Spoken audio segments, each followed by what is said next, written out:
The smell of oil and steel filled the air of a small garage on the outskirts of Los Angeles, where a 34-year-old mechanic named Ryan Carter worked day and night. His garage was nothing fancy, just a cracked floor, flickering lights, and a single lift that groaned every time a car went up. But to Ryan, this place was everything. It was his dream, his survival, and his pride.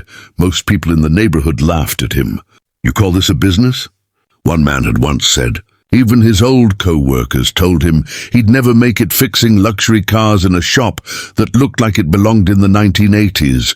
But Ryan didn't care. He believed that skill mattered more than reputation, and passion could outshine even the fanciest equipment. One afternoon, a storm rolled through the city, thunder echoing across the hills. Ryan was in the middle of fixing a beat-up Toyota when a black flatbed truck stopped outside his garage. On it sat a red Ferrari, its bumper smashed and hood bent beyond recognition. A tall man in a tailored suit stepped out, clearly unimpressed by what he saw. "You're the guy everyone's talking about?" the man asked skeptically. "I heard you fix things no one else can." Ryan wiped his hands on a rag and replied calmly, "I try my best." "What happened to the car?" "It was wrecked on the track," the man said, looking around at the peeling paint and old tools. "But this isn't exactly Maranello," Ryan smiled faintly. Neither was Da Vinci's workshop, but he still made masterpieces. That night, Ryan stayed in the garage long after the storm had passed. He examined every inch of the Ferrari, the damaged engine mounts, the torn carbon fiber, the bent chassis. Most mechanics would have declared it totaled, but not him. Piece by piece, bolt by bolt, he worked. He crafted new panels by hand, repaired the wiring, and even repainted the body himself. It took 4 weeks of non-stop labor, sleeping only a few hours at a time.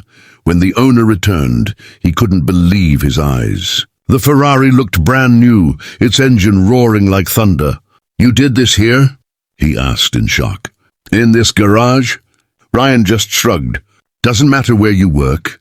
It matters how you work," word spread quickly. Within months, more trucks arrived, each carrying another luxury car.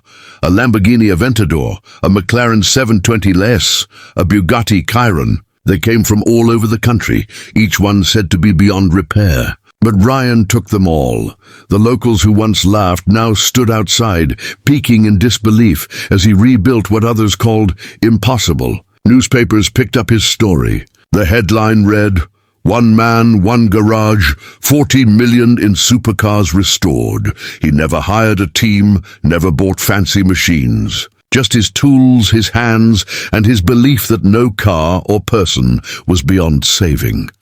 One evening, a news crew came to interview him. The reporter asked, "Ryan, what made you keep going when everyone told you to quit?" He looked down at his greasy hands, smiled, and said, "Because I've been broken too. Fixing these cars reminds me that even the worst wrecks can run again, if someone just believes in them." A few weeks later, he stood in his garage doorway, watching the sunset reflect off a line of gleaming supercars he had brought back to life. It wasn't about money anymore. It was about pride. The same people who mocked him now called him the miracle mechanic. Ryan Carter's story became a symbol of American grit, proof that even in a small garage, greatness could be rebuilt from the ground up.